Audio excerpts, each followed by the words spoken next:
Hello বন্ধুরা, কেমন আছো? আজ আমি একটু আমার রান্নার জন্য একটু পটলে আলুতে চিংড়ি মাছ দিয়ে পটল চিংড়ি হবে, ঠিক আছে? আপনারা দেখুন কীভাবে রান্নাটা হয়। সবাই ভালো আছেন, আশা করে ভালো আছেন, সুস্থ থাকুন। দেখুন রান্নাটা, যদি খারাপ লাগে অবশ্যই বলবেন, আর যদি ভালো লাগে তাও বলবেন। এই যে পেঁয়াজ, আলু, পটলগুলো একটু ভেজে নামিয়ে রেখেছি, চিংড়ি মাছটা একটু ভেজে পরিষ্কার করে নামিয়ে রেখেছি। আর এটা একটু জিরে বাটা, গোটা জিরে বাটা। আমি একটু সব রান্নাতে একটু গোটা জিরে বাটাটা বেশি ব্যবহার করি।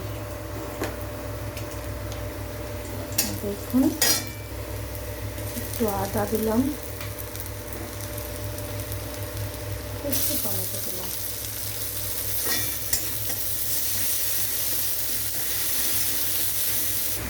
এই দেখুন বন্ধুরা, এই জিরে বাটাটাতে একটু গুঁড়ো জিরে দিলাম,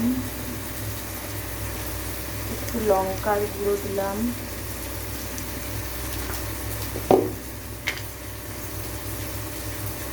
একটু হলুদ গুঁড়ো দিলাম, আর একটু কাশ্মীরি লঙ্কার গুঁড়ো দিলাম, একটু কালারটা আসার জন্য। ব্যাস, এটার উপরে এখানে দিয়ে দিলাম, মশলাকে দিয়ে দিলাম। একটু নাড়াচাড়া করে পটল আলু এগুলো দিয়ে দেবো, চিংড়ি দিয়ে দেবো। এই দেখুন বন্ধুরা, পটল আলু দিয়ে দিলাম, চিংড়ি দিয়ে দিলাম। এরপরে এগুলো একটু নাড়াচাড়া করে দেবো, ঠিক আছে? কারণ পটলে আর আলু দিয়ে চিংড়ি মাছ রান্না করলে একমাত্র আমিই খাই, আমার ছেলেও খেতে চায় না, আমার হাজব্যান্ডও খেতে চায় না। ওদের নাকি চিংড়ির কি একটা গন্ধ পায়, ওদের যে মানে চিংড়ি মাছের যে ফ্লেভারটা নাকি ওদের ভালো লাগে না।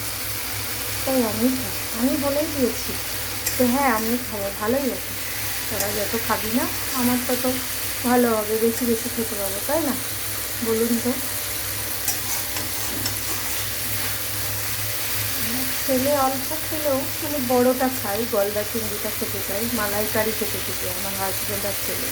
কিন্তু এই যে ছোটো চিংড়ি এইগুলো খেতে চায় না। এই ছোটো চিংড়িটা পটল দিয়ে রান্না করলে একদমই খেতে চায় না। বড়ো চিংড়িটা হলে খাবে এখন। এটা ভাত দিয়ে খেতে বন্ধুরা দারুণ লাগে, একবার রান্না করে ট্রাই করে দেখবেন পটল চিংড়ি। আমার তো দারুণ লাগে, আমি এই পটল চিংড়ি দিয়ে এক থালা ভাত খেয়ে নেবো, আর কিছু চাই না আমার পটল চিংড়ি দিয়ে দিয়ে। চলো, আপনারা ভালো থাকবেন, সুস্থ থাকবেন। এই দেখুন বন্ধুরা, জল দিয়ে দিলাম, তারপরে আস্তে আস্তে হোক। নামাবার সময় আপনারা পারলে একটু গরম মশলা দিয়ে নামিয়ে নিতে পারেন। গরম মশলাটা আর আমি খেতে পারি না, জানেন, আমার গন্ধ লাগে। কিছু কিছু জিনিসে দিতে হয়, না দিলেও আবার ভালো লাগে না, কিছু কিছু সবজিতে না দিলেও। কিন্তু আমি আবার সব সবজিতে গরম মশলা দিয়ে খেতে পারি না, জানেন। ওই জন্য আমি যেগুলোই দিলে ভালো লাগে সেগুলোকে দিয়েই খাই। তো এটা একটু হয়ে যাক বন্ধুরা, তারপরে আপনাদেরকে দেখাবো কমপ্লিট হলে। আর আপনারা ততক্ষণ ভালো থাকবেন, সুস্থ থাকবেন। এই দেখুন বন্ধুরা, হয়ে এসছে, আর 2-3 মিনিট হলেই হয়ে যাবে।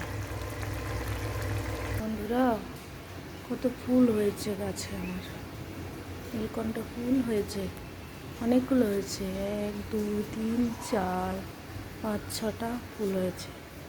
এটা জবা ফুল, সাদা জবা ফুল, এই একটা কুড়ি এসেছে।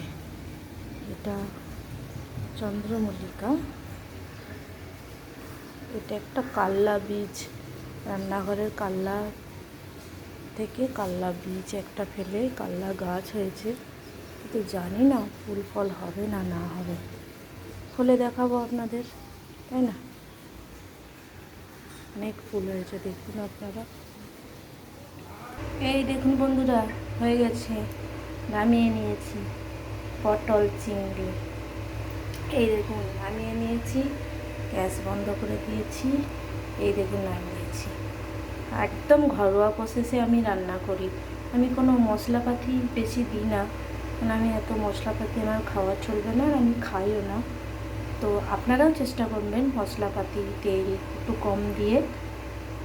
তো যাই হোক, যদি আপনাদের এই ঘরোয়া প্রসেসে রান্না ভালো লাগে তাহলে একটা লাইক, কমেন্ট, শেয়ার আমার ইউটিউব চ্যানেলকে একটু আপনারা দেখবেন, লাইক দেওয়ার চেষ্টা করবেন যদি আপনাদের ভালো লাগে তাহলে। তো আর আপনারা ততক্ষণে ভালো থাকবেন, সুস্থ থাকবেন।